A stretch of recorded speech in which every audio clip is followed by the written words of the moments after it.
Hi, hello everybody. Welcome to this channel. My name is COPR. I'm your host for today, and it is my absolute pleasure to be hosting Mr. Phil Mooney today.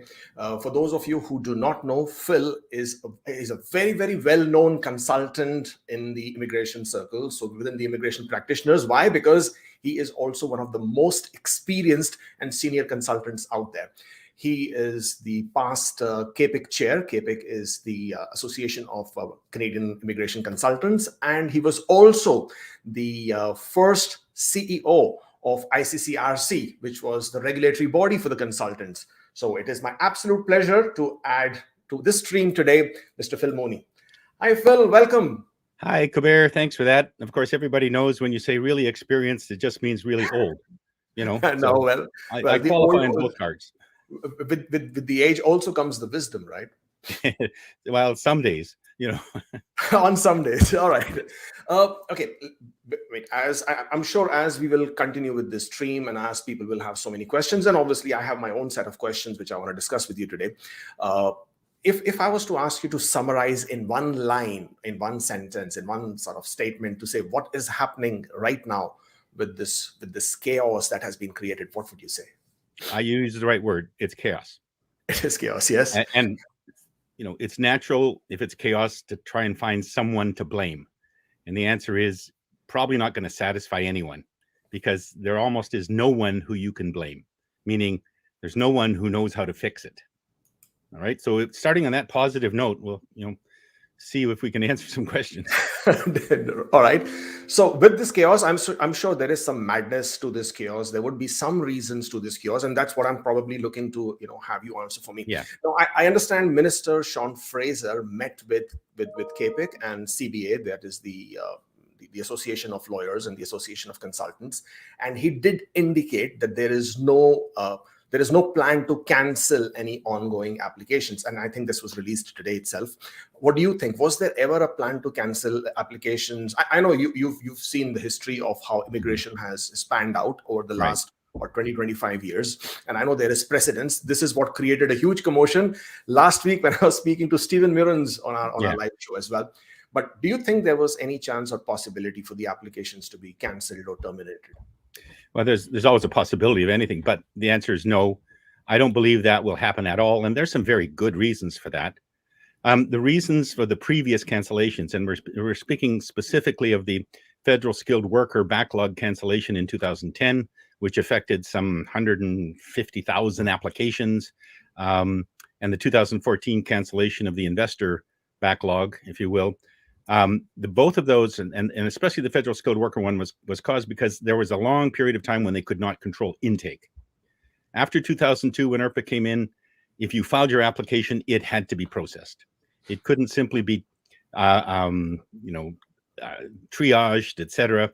An individual who filed and paid their filing fee had a right to have their application processed, which means any decision made on that file had to be supportable in law, which means visa officers had to review all of the points. And if someone qualified, they qualified. The trouble was that in the early days of IRPA, the government made a promise to Parliament that they could process all the pre-IRPA files within, I think, about 6 months after IRPA was introduced. It extended it to 9 months.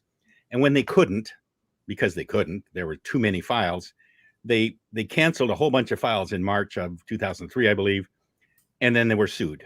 And during the lawsuit, the federal court judge ruled that the minister and the department had lied to Parliament when they said they could process the files.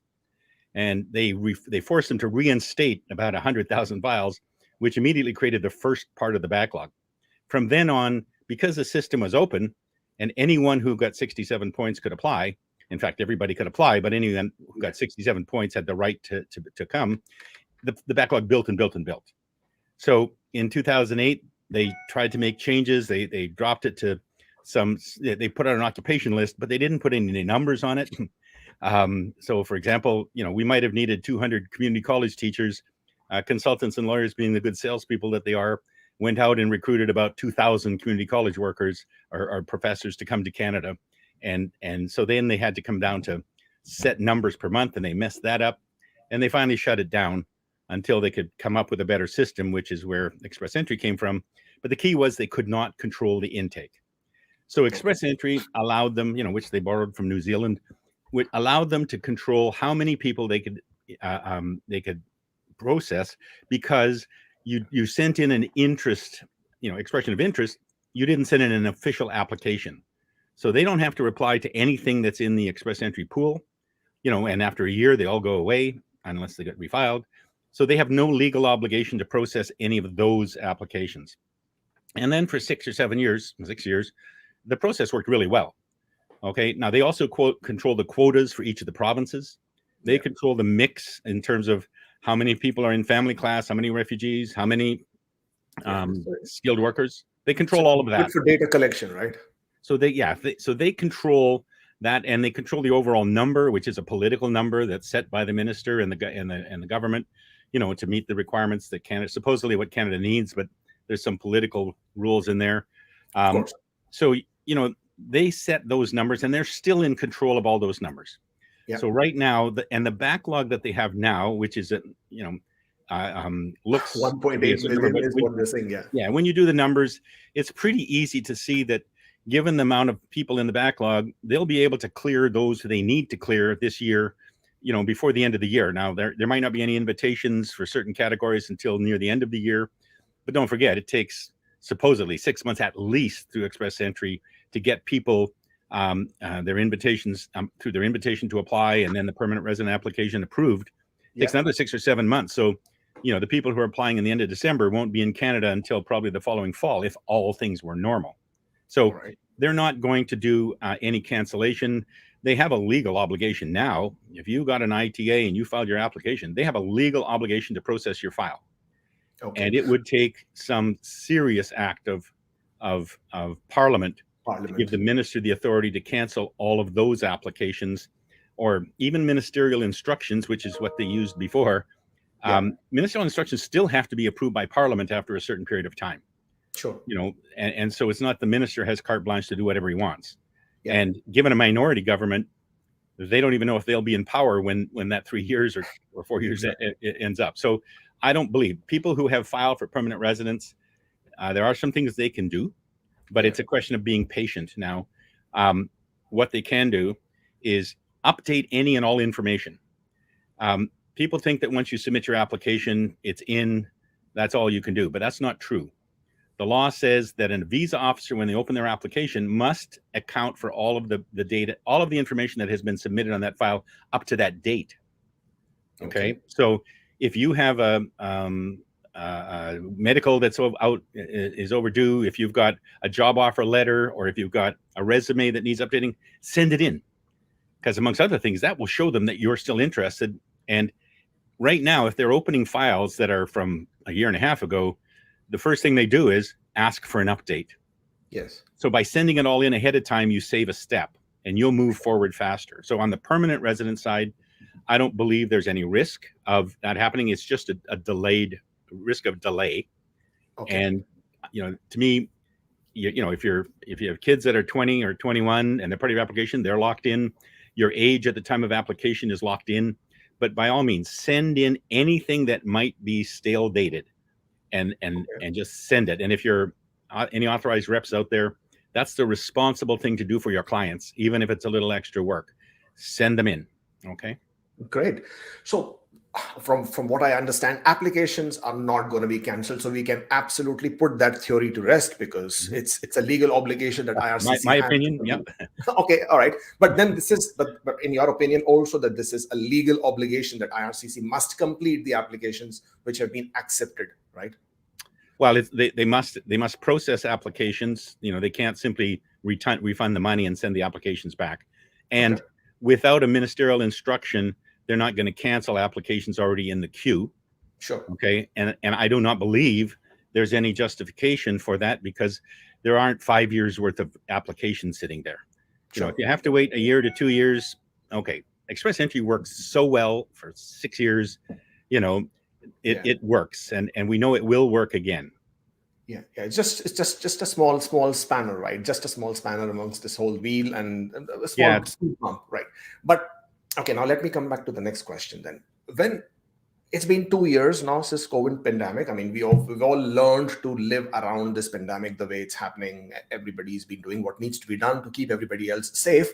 But then I know when it hit, everybody was caught on their back foot. Why is IRCC still on the back foot?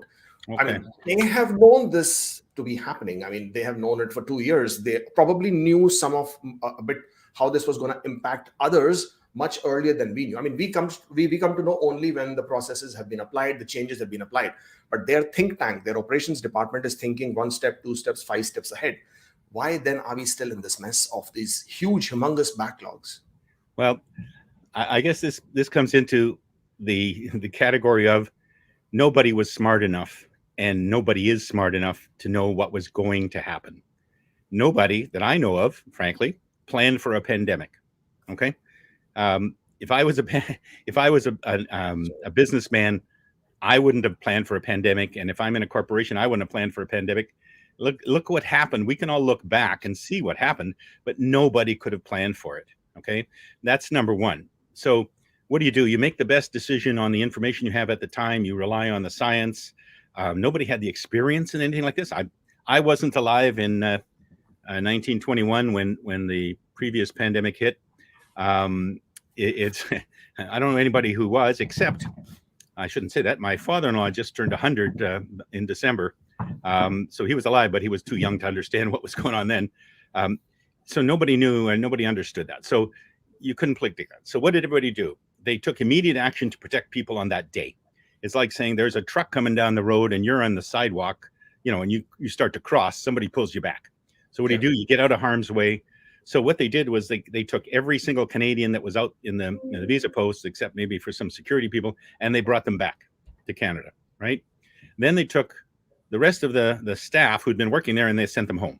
Because in some countries, everybody had to go home.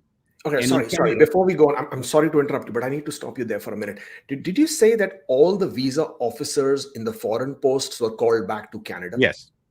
And because all the locally engaged staff were let go? Think about it. If you thought the COVID, when COVID started, I was, like everybody else, I was at home for the first few days, and we hardly ventured out, especially at my age. We were continually told we were at risk even more. So we didn't do anything. Think about the time we were there. And for the first few weeks, everybody just thought, oh, good, it'll be over soon, right? We all thought that. And then finally, about 2.5 to 3 months later, when they opened up a little bit, they still didn't let people go back to work, okay? But the things started to ease up. Well, the government thought maybe it would be 2 weeks when they'd have their people. They'd fly them all back again, right? And then it was 4 weeks, and then it was 8 weeks, okay? And then they had a real problem, because just about the time when they thought maybe it's going to be better in July, September of 2020, the second wave hit. Okay. And then around January, the third wave hit with Delta. So these things kept happening. And so they couldn't send people back if it was unsafe. I mean, no one faults the government from saying, I'm not sending you back to a situation where it's going to be dangerous. Right. And visa officers wouldn't go back. And if you don't have visa officers there, you can't have the locally engaged staff there, except a few people handling emergency evacuations. Okay. That's all we had in the first few months. So, and in Canada, they sent everybody home, just like everybody else. Every company sent them home. And you had people working from home, but they couldn't process files because you couldn't use your home computer. The department doesn't use Dropbox for all their files. They have to have systems in place that guarantee privacy. Well, that was very hard to do. So before they could even get people up and running, before you knew it, it was like 6 months. And during those 6 months, all they were able to do was some emergency work and some one-offs. And, they could do a few things. And then as the system started to come back on, and I think to help you understand what's working, we all think of immigration as like a legal process. If you're an applicant, you think you're dealing with the government.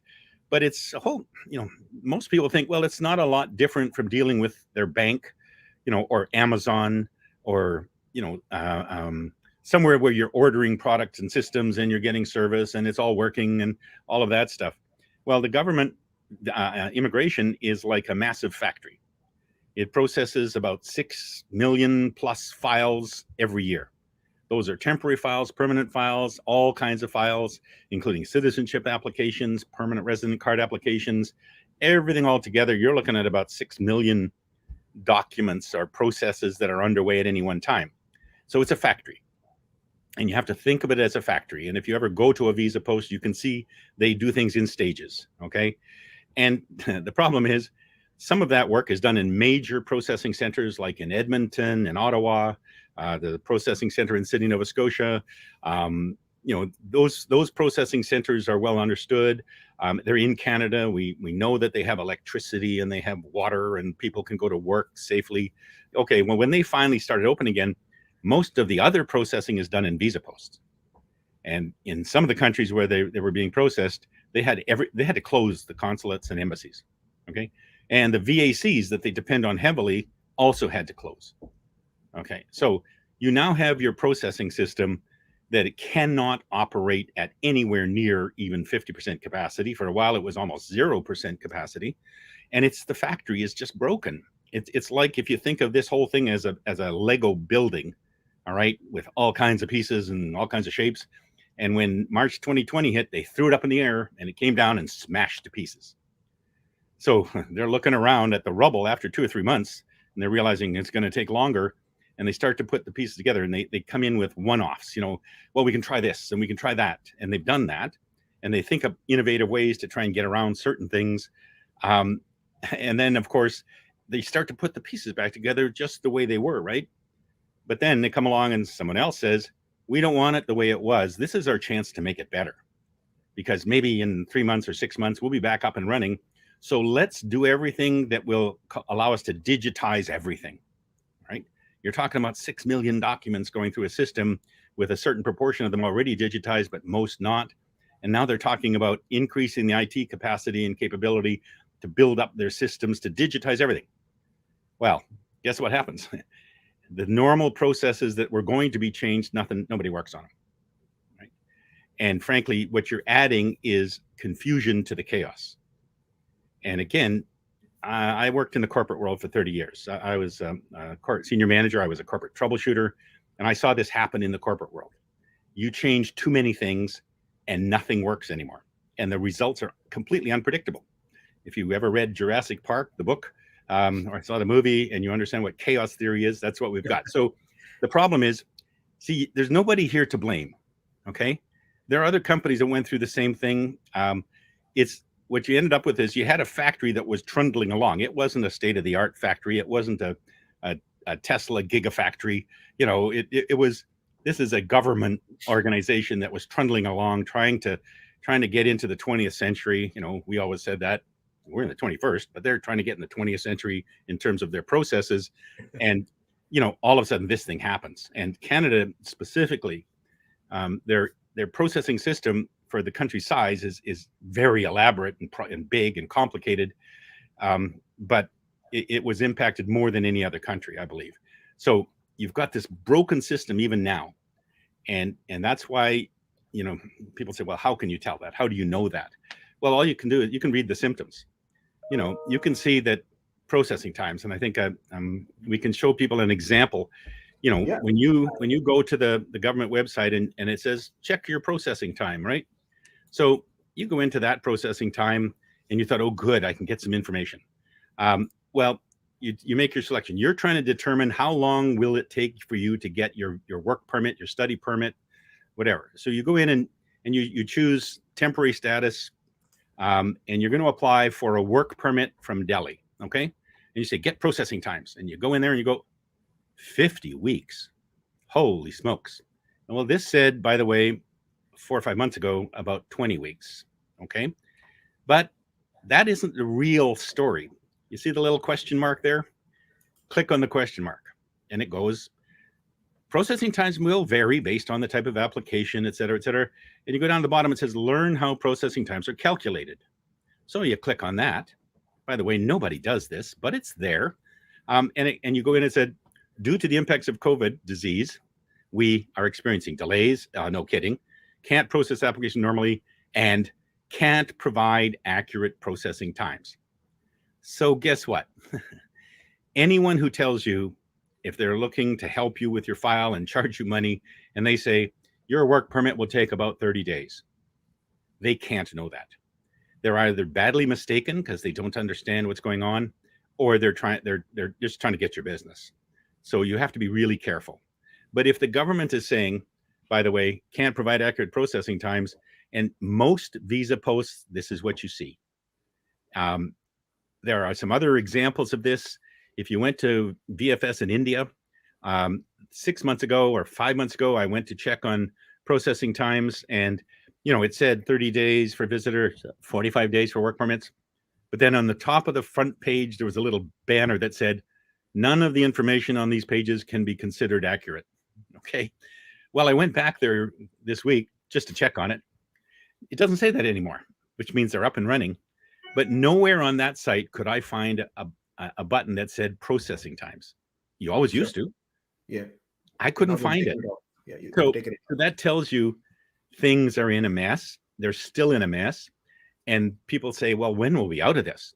We'll be out of this when everybody gets back to their visa posts. All of the employees come back.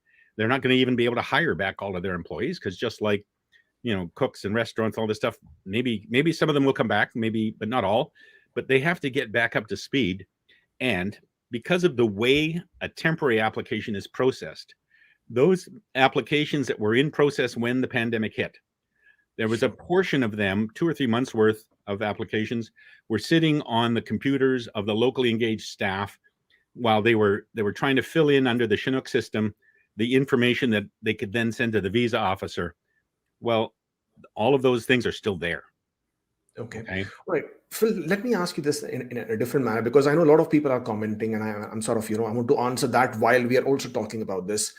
How does visa offices like New Delhi, Singapore, I mean, how do they become so different than like Ottawa or Sydney, Nova Scotia, or Montreal or Edmonton? I mean, I know Edmonton is a huge processing center, but then they are mainly to do with work permits rather than the permanent residents. Yeah. Of course, we do also do that. Then Ottawa obviously is the central processing center, so they have Sure. the main bandwidth to do all this. But Sydney has been pretty quiet. I mean, they haven't been operational as the other visa offices, because a lot of people who have their applications stuck there. But then New Delhi visa office, Singapore visa office, Accra visa office, London, Paris. I mean, I can go on and on and on, but each visa office has their own story.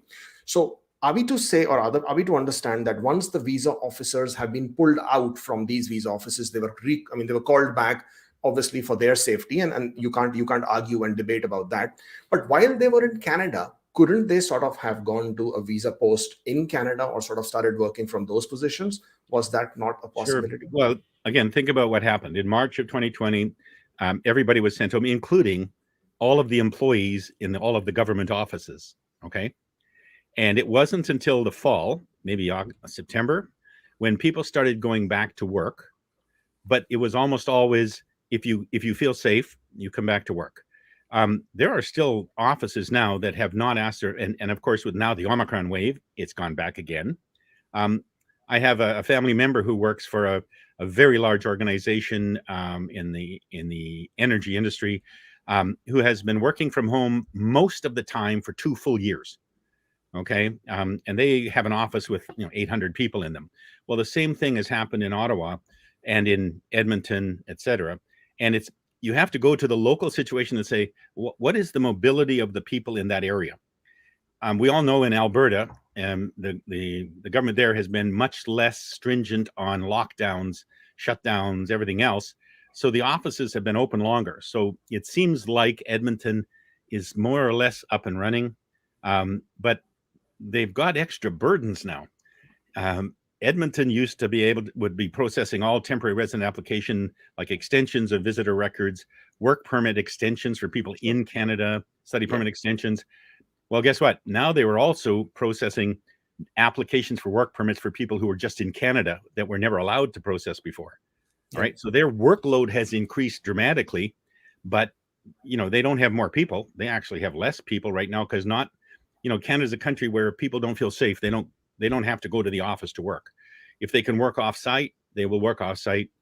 And typically the departments have been very lenient about their people who don't feel safe. And to be honest, who can blame people? We hear a whole lot about anti-vaxxers, but Sure. compared to the number of anti-vaxxers and the people who don't think COVID's a problem, there are 5 times as many people who are scared to death.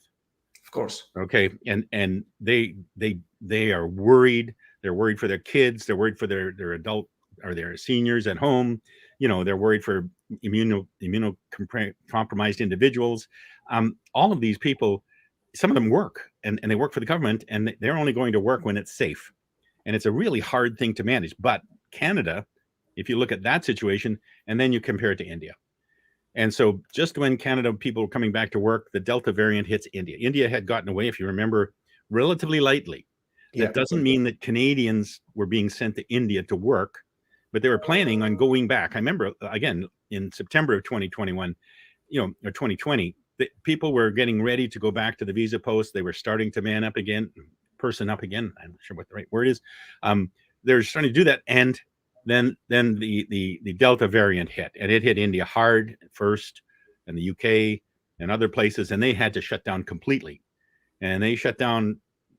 So you're sitting here in Canada, you're a manager at IRCC, and you're saying, do I send my 20 visa officers back to Delhi yet? Well, you're watching the numbers every day. And what did those numbers do for the whole first half of until vaccines became prevalent? So then they're saying, now I'm going to send everybody back who's vaccinated, right? So you ask your visa officers all to get vaccinated, and federal civil servants get vaccinated, but it was up to 12 weeks between first and second doses. And it only got shorter near the end of that. So now we're looking into July, August of last year, when you want to send people back. And they were starting to do that. You've seen openings in several visa posts. We see Warsaw seems to be open and operating, London, even though the pandemic is, in London, it's been the government response that has dictated whether or not people are working. The same thing in Paris and in New York. Okay, we've seen those offices are now open and it's getting better, but again, then the Omicron variant hits, right? And the infection rates are super high. Now we know that being vaccinated and even triply vaccinated is a great protection against the Omicron variant. I give just a personal story again.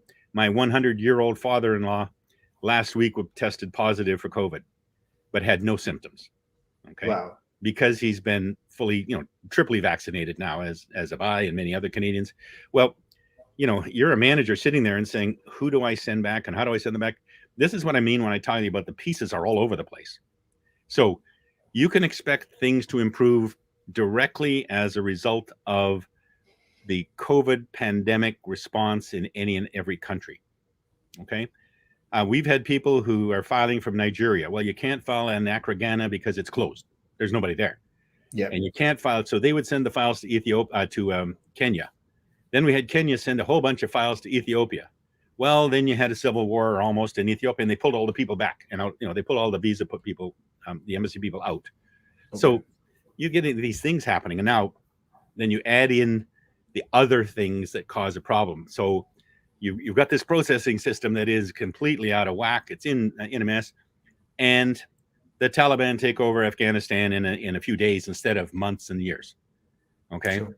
So then the government makes promises, which as a Canadian, I'm proud that we want to help, as we did in the Syrian civil war. So they make all these promises and they load on an extra, 20,000 people, and then they double it, to the processing system that is currently absolutely, totally in chaos. It's the right political move, but it just adds to that. And you see things happening all along that are saying, what's happening now? What's happening now? And, myself and others in our profession, we watch these things all the time. And while the government tells you certain things, they don't tell you everything. They don't tell you all their problems. And of course, immigration is probably the worst department in the government for communicating with their stakeholders, because you can't talk to them. It's basically dial a prayer for atheists. If you try to call, nobody answers. So you end up with all these problems. And then you add on the refugee crisis. You add on the push in 2021 to meet the 400,000 target. That just created huge stresses on the system. All right. And so people looking for answers, there are no easy answers. To me, the the answers are all in the big picture, which we can all see. As the pandemic eases, things will start going back to normal, but normal will never come back because they're changing the system to try and make it better. The risk here is if they change too many things before we get back to normal, there never will be a normal. Sure. Okay. Sure. But far be it from me to say, I think paper applications, we should keep using them. But if they still have the systems in place to deal with them, they should keep them. Don't change them yet. Okay. So by that logic, Phil, did paper applications are they more affected, or were they badly affected? Or just as affected, because now they're sitting in files in the visa posts. So just take me through the process. I know. I mean, I know the process, but there is a lot of people out there who are wondering, why are my Atlantic immigration pilot program stuck? Why was my family class application stuck? Or why was my any other paper application that I submitted? Why is that stuck? So just take them through sure. that. So I mean, those applications are typically all processed in Sydney, Nova Scotia.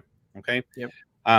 We just have, as Canadians, we know what's happening in Nova Scotia. Nova Scotia is a small province. It just reached 1 million in population. It has extremes of weather, which can sometimes cause problems.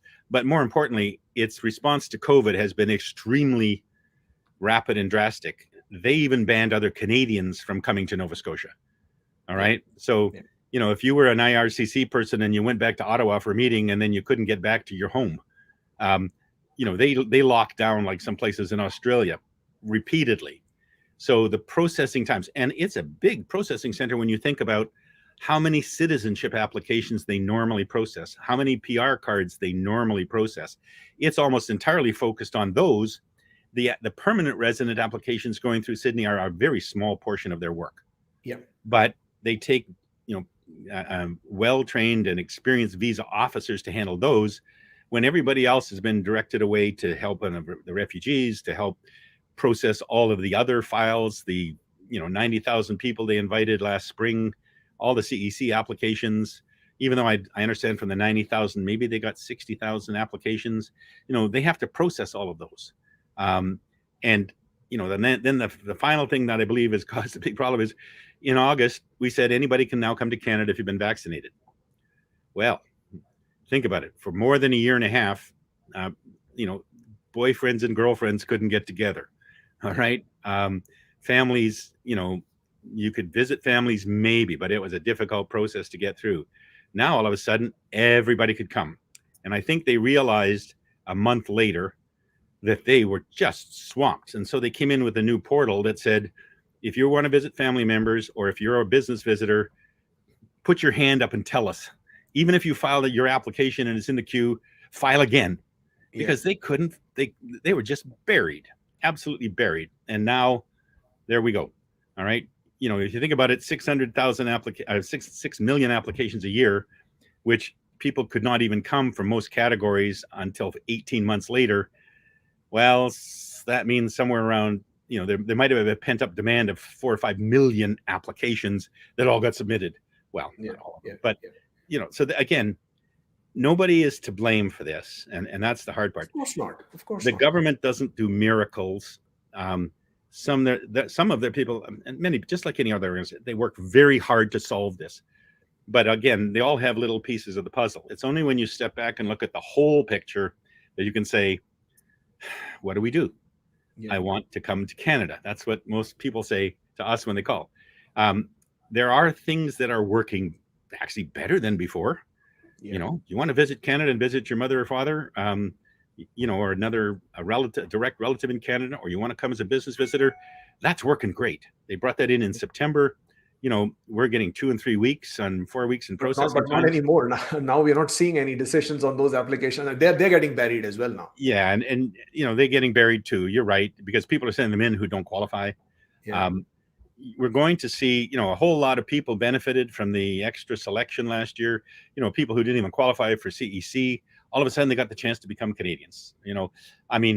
Those were some of the benefits of the chaos, but I wouldn't look for many of them. Just that, if you're going to file for anything, if you want to file for a work permit, come to Canada as a visitor first. Then you have options that are actually working. You can file in Edmonton. If it takes 3 months, it takes 3 months. It's not 52 weeks like Delhi. if you can file when you're in Canada, you could file in New York City. That's a couple of months. If you're in the right category, you can file and go down and flagpole at the border. But let me redirect you to the question that I was actually asking. This was about processing of paper applications. Why do they get stuck in this whole routine longer than the digitized applications? I mean, I don't know if it's longer, because the applications that were sitting before COVID, in other words, the ones that were right in the queue right now, 2 years ago, whether they were digital or paper, they're still there. okay. So it's more the question is not about which kind of application. My point was, don't replace paper applications with an unproven, untried IT system that's going to have problems, and then you have to deal with all the problems, and it takes time away. Just to me, the solution when you have a system in chaos is to go back to basics and change as little as you can until you fix the most important things. Or as a company, you go bankrupt. Okay. Well, the system can't go bankrupt. So they could do a bunch of things now. To me, the government could, and you think about it, visitor applications could be processed much, much faster if they simply said, we're worried about the security of Canada and the health of Canadians. So we're going to only refuse applications if the individual has, violated our system before, is at a risk of criminal activity, or a burden on our health system. We'll refuse those people. Everybody else, we're just going to approve. Because to be honest with you, they all would be approved anyway. But the current processing system is focused and is far more likely to make mistakes in refusing applications. And the time it takes to process a refusal is about 10 times what it takes to approve. Okay, that's what IRCC has told us. They said we don't the like ideal world scenario, right? That they would, Canada's not going to do that, right? Canada's not going to just approve any visit visa application. They want to sort of, maintain their reputation as being the ones who would be stringent about it. And it's the statement of that fact that is the problem. It's not just any application. They're going to protect Canada by refusing people who could harm Canada if they're here. But so if you've got somebody who's got $4 million and they're coming on an application here to stay a month, does it make sense to refuse them on the grounds that you don't think they'll leave? Sure. What's going to happen to somebody with $4 million who's in Canada and they overstay their visa? But then how many of those are there? It's not the $4 million guys who are being refused that often, it is. rather than they're refusing those people. But again, okay, on that discussion, now look at this most ridiculous thing that I wouldn't say Canada does, but there are many more ridiculous things. But a person files for a family class sponsorship application. So you've already made your intention very clear that I want to be a permanent resident of Canada. Mm-hmm. Why can't I be with my husband or with my wife while you are going to take 2 years to process my application? Mm-hmm. Why would you refuse that application on the grounds you would not return back? Of course you won't return back. That's the whole point. But for the duration of time, when most 99.9% of the people understand that if they were in non-compliance of IRPA or non-compliance of the immigration regulations, then the people would get their permanent residence applications refused. So why won't you accept those people to sort of, come and be temporarily on a temporary visa? I know this is one of the mandate letter priorities as well, but they continue to refuse those applications as well. Right now, they're refusing spouse open work permits. They're refusing visit visas of the spouses of the temporary residents in Canada.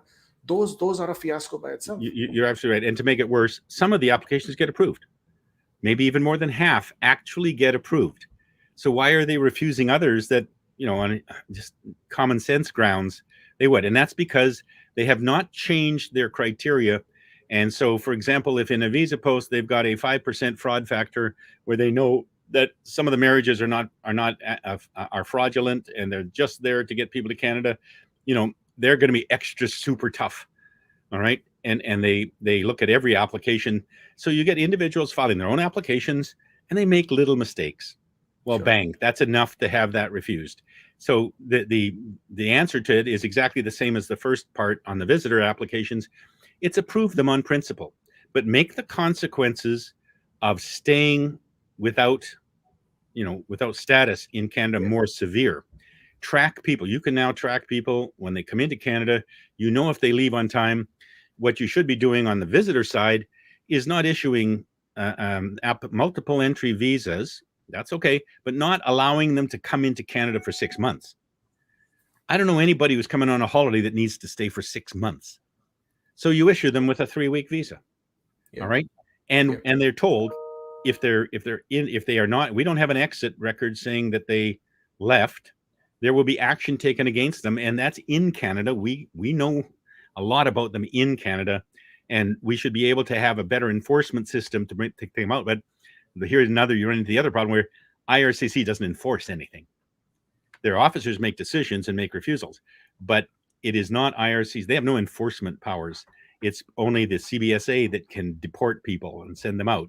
And the CBSA has got other problems and issues they're working at. So and in terms of this, if we say the system is in crisis, you, Mr. Minister, and Mr. Prime Minister, and you, head of the Treasury Board, you people, okay, need to take some top level action. And that action is to get rid of the volume. I mean, reduce the volume of people going through the system and the time it takes to get them through the system. And not by refusing them all or doing what I consider to be the most un-Canadian thing I've ever heard, which is cancel applications that are honestly in the queue. All right. To me, that's like, you're playing hockey and you're in the third period and you're winning 7-0 with 1 minute to go. It's a championship game. And the referee says, low score wins. That's just un-Canadian in my opinion. And they did it twice. Okay. Yeah. But they're not going to do that again, I really believe. But they should be making other actions that simplify the process so that there is no risk in allowing 99% of the people into Canada. And what you want to pick out and have a better system picking out is those who are threats, not the threat of overstay. But also when you let them in to visit, don't say you can stay 6 months. The CBSA officers at the airports and at the port of entry should take a look, say, oh, you're coming to visit Niagara Falls and then you want to go to the Rocky Mountains. And by the way, you have a job. All right. And the job says you get 3 weeks holidays a year. I'll give you 3 weeks. And your airplane ticket should say 3 weeks. All right. Yeah. But after 3 weeks, you are now in violation, and they can hand them a card that says, here's what happens if you're in violation. By the way, we will find you and we will know that you overstayed. And if you don't leave voluntarily in that period of time, here's what happens to you. The US does that. Other countries can do that. We can do that too. So that means you would get through this backlog really fast. Okay. And stop with the same thing on work permits, study permits. We have the SDS system has helped tremendously, but it only applies to certain countries. Well, why can't you make the SDS system universal? What's wrong with the why choose only certain countries and leave the others out? Well, they should just make it universal. Why can't a Nigerian student post a bond the same way an Indian student can, or a Pakistani student? All right. Just make it universal. And by the way, that's the refusal rates on study permits has been going up and up and up. Well, when you get the SDS system in, they get lower and lower. So just make it universal. All right. Okay. You would then look after study permits. Work permits are critical to get chefs. Do you know, if you want to bring in chefs from India to a restaurant that's growing and expanding and producing healthy food, you have a 1-year wait to bring in a chef. Yeah, that's ridiculous, right? And that's not just chefs; it's IT worker, it's everybody. And everybody on the work permits are right now seeing more than a year, which is again ridiculous. Yeah. All right, before we get to that, I'll get carried away with that conversation. Couple of other ones. People who had expired COPR, so they were issued COPRs, they couldn't travel because of restrictions, lockdowns. Those COPRs expired. Why couldn't they just come up with a standard approval for those COPRs versus now we are now, this was pre 18th March. So if you couldn't travel on the 18th March, or if your COPR was not issued on the 18th March or earlier, then basically you couldn't travel. So now those COPRs expired, obviously. People couldn't travel. And now those people are still waiting. Those guys are still waiting to, get their COPRs renewed or extended, and nothing there.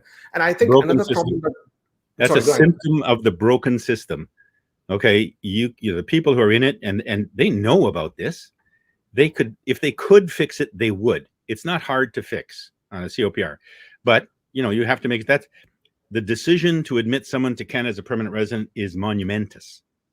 It has, obviously long-term conversations for everyone. Okay, and it can't be undone easily. Sure. So in order to do a workaround there, they have to have the resources to do that, to figure out how to do it. And because the system is broken, and because it's more important to get refugees here, and because it's more important to get critical workers in, it's just not happening. They can't well, in the past, if you didn't, come to Canada when your COPR was expired, there was no way to extend it. Yeah. Period. You just lost your PR.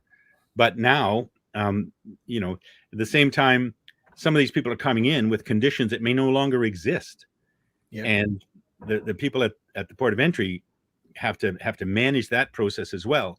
So you're right. Something should be done. It's one of those things. This could have been simplified, right? I mean, they've already done everything to do with their inadmissibilities. Now the document is expired. Yes, they would still need to do the inadmissibility checks, but shouldn't these, I mean, they have been waiting since 2017, 2018. They were willing to come. They were definitely ready to come. And yet those are the ones who are still waiting. We are in 2022. And God help any of them if there is a security issue, because there's nobody in the visa post to handle those. They were taking sometimes 1 year, 2 years.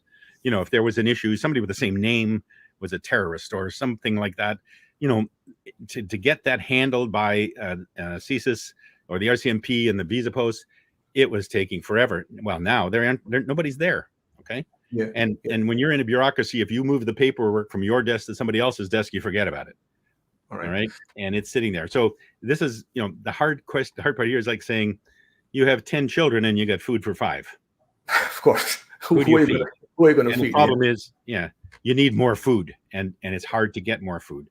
Then on that note, I want to sort of probe you, or rather, pick your brain on the FIFO, as in, why is it that they are putting on hold? I wouldn't say putting on hold, but still not processing 2018, 2019 applications. But I can see 2021 people who basically applied or submitted their applications in 2021. Those are going through. They are getting their passport requests. I mean, I know one of our clients who I basically had told that don't think about it for another, 18 months or something. And I received his passport request. And I was like, how did this happen? So that person managed to get it within 7-8 months. And whereas I have applicants from 2019 who haven't heard a word. How does this happen? Well, it's because the end point where these applications are processed is where FIFO comes in. They will absolutely process the file they got today versus the file they get tomorrow. They'll process the one they got today first. But you're now talking about maybe that file is sitting in Accra, Ghana. Okay. And a file that goes into London gets processed in 10 months. The one in Accra, Ghana, it's 2 years. Nothing's happened. That's the problem. Okay. It's because the processing is not all done in one place. It's not one factory. Right. It's all of these other visa posts, 75 or 76, and all the VACs. And if the file is there and locked, and they have no one to go get it, no one to open it, no one to work on it, even digital files that are on computers in the embassies in a secure building, you can't go online and go into those computers. All right, because they don't have access to any sort of cloud technology there, because the governments are very, very focused on privacy. That's a really big thing. So that's the problem. Yeah, we could have this conversation for a very, very long time, and it could go on and on. And there are so many comments with different types of questions that people are asking. And while I could sort of go through all of them, but they're pretty much on the same aspect of things. Now, going forward, what do you think is happening? I mean, my biggest gripe, I think, is the lack of communication. Why doesn't I understand it's a federal government. I understand there are obviously a lot of matters which are supposed to be confidential, but then there are a lot of things that we find out only when we do ATIP. Like, for example, the recent internal memorandum, which has been doing the rounds. We came to know about this, and it was obviously now made public and everybody knows about it. Why couldn't IRCC come out and give us at least some indication of what they're thinking, what they're planning? Because that would, one, not create panic as everybody's freaking out. It would have less number of people who are stressed out and more people appreciative of the fact that the government is talking to them. Yeah. Don't you think that? I mean, there's two reasons. The scariest one is they have no answers. So whatever they tell people is going to end up being wrong. The second one is to do with how communications works with the immigration department. The immigration department is different from most other departments in the government. When you have a finance minister, you typically have an individual who knows a lot about finance. They're picked for that, and his staff can be finance experts. But when you in the immigration, the minister and his staff, he brings in new staff. Typically, they don't know how the whole immigration system works. Some of them never dealt with immigration in the past. So what you end up with is the department that knows everything about immigration. But the one thing the minister will control at all times is communication. So if the department wants to communicate anything, it has to go through the minister's office. And on many subjects, that has to go through the prime minister's office. Because, and during elections, this is an ironclad rule. As soon as the election's called, even ministers can't say what they're going to, can't say whatever they want. It has to get vetted because of the politics and the election and all that stuff. So that whole communication process leads to one thing. You get the people in the prime minister's office and the people in the minister's office who don't understand the system looking at this through one lens only.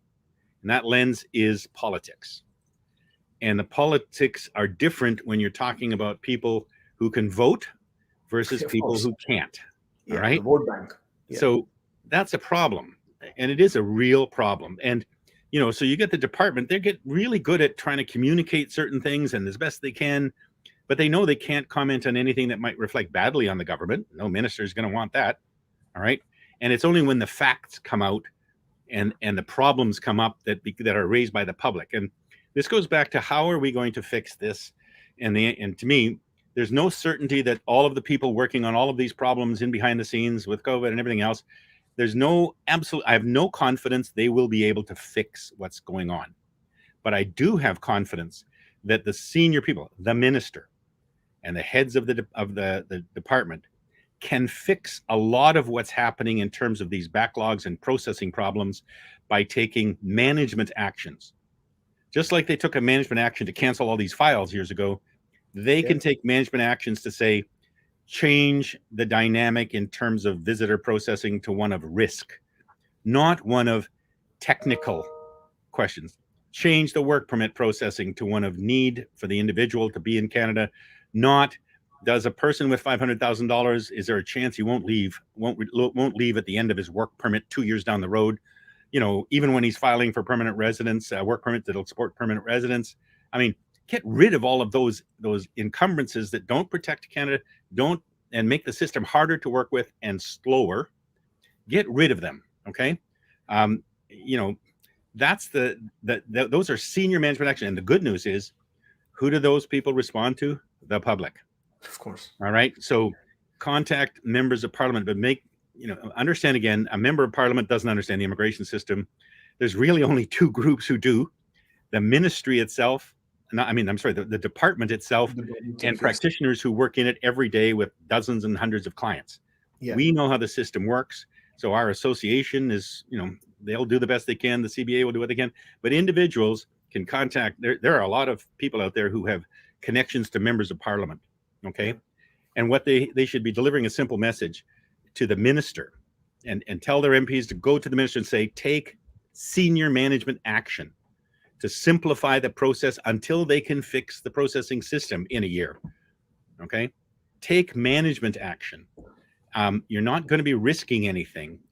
Again, nobody is hurt if somebody comes in on a visa for 90 days and stays 94 days because they missed their flight. Nobody is hurt.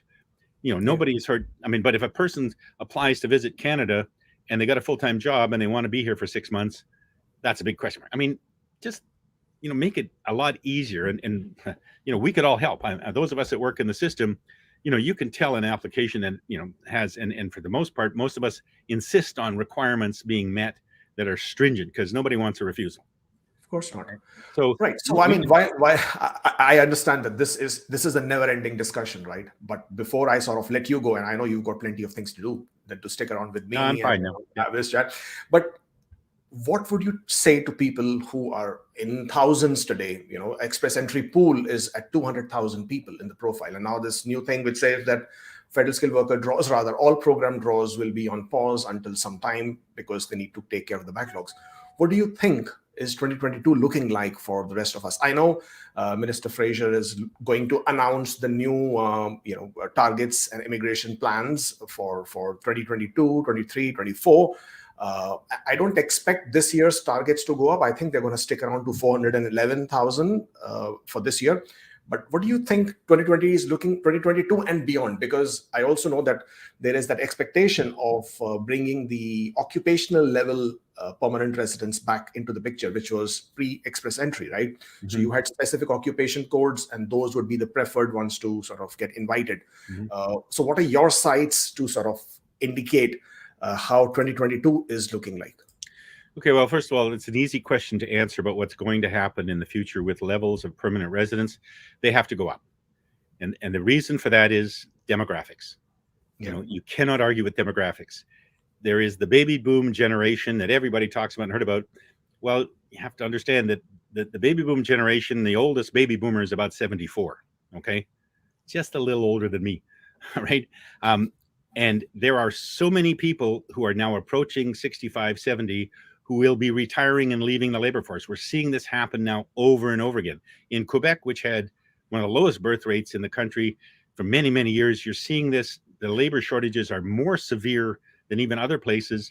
So they have to bring in more people just to keep the country growing. They, you know, the people talk about, well, let's not have as many people in Canada because then the resources, you use fewer resources, it's better for the environment.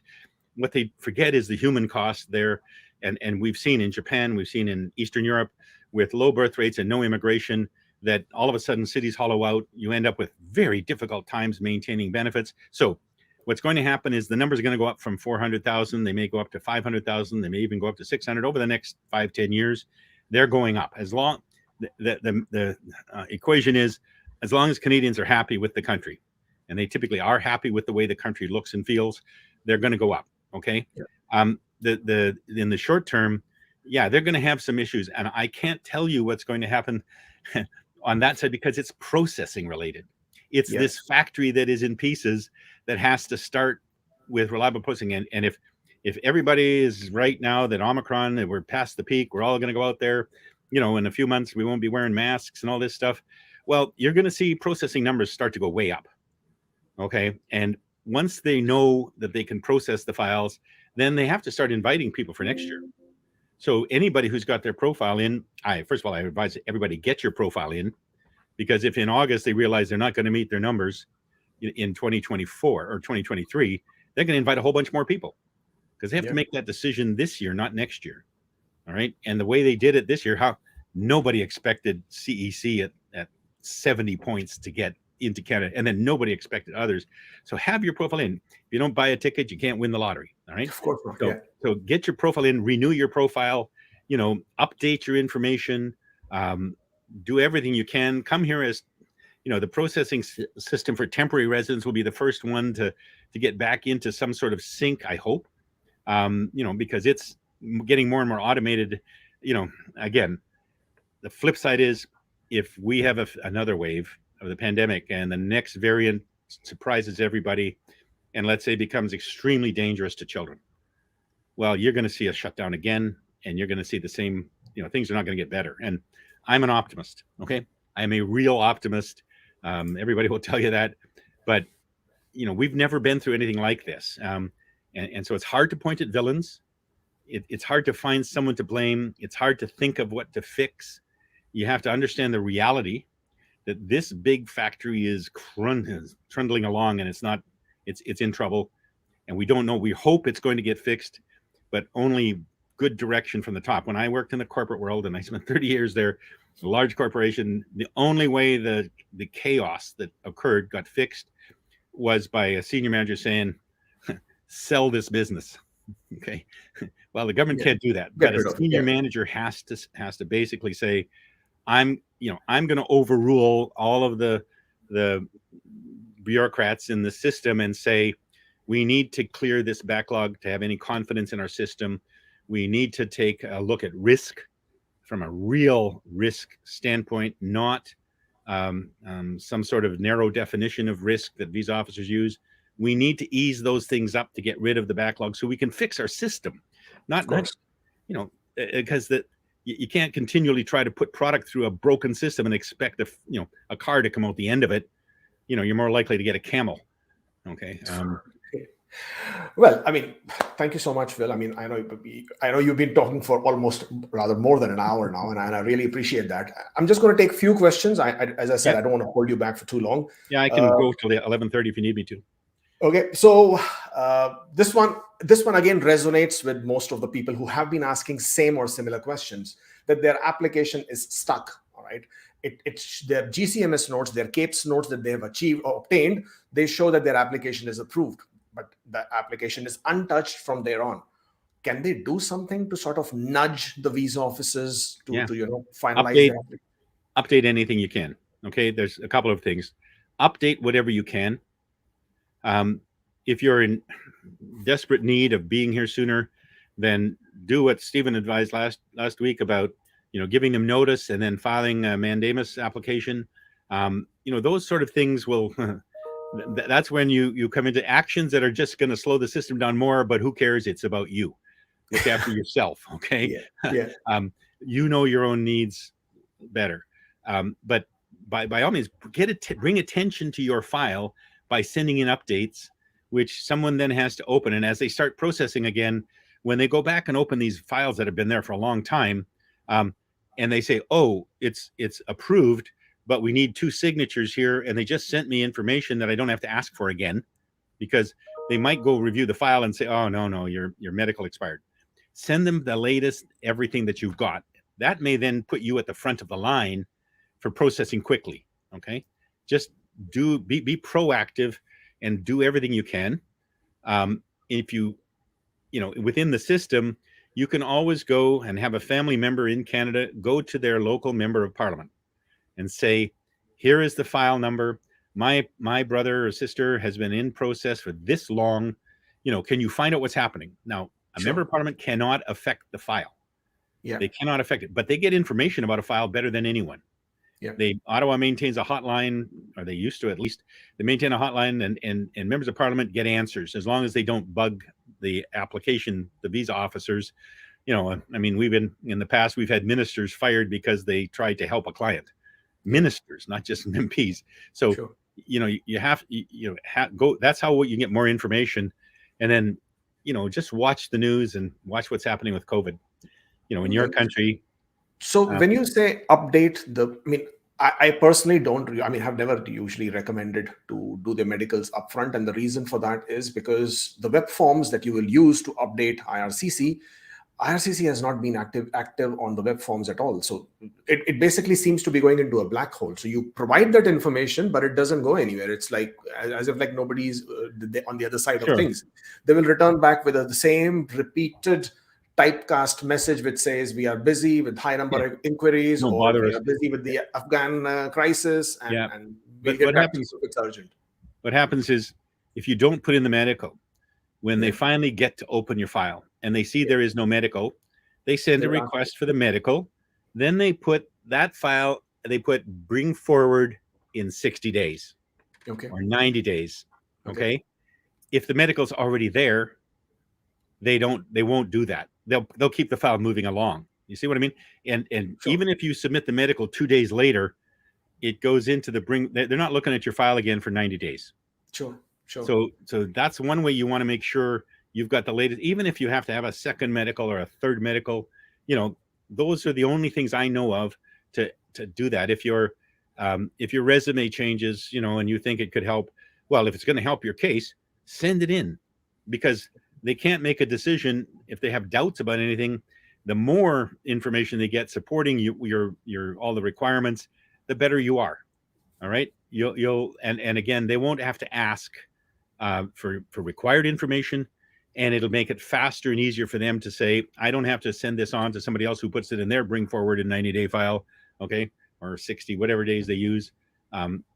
That's the one piece of advice that I think everyone should do, and in whatever way or form they can do it.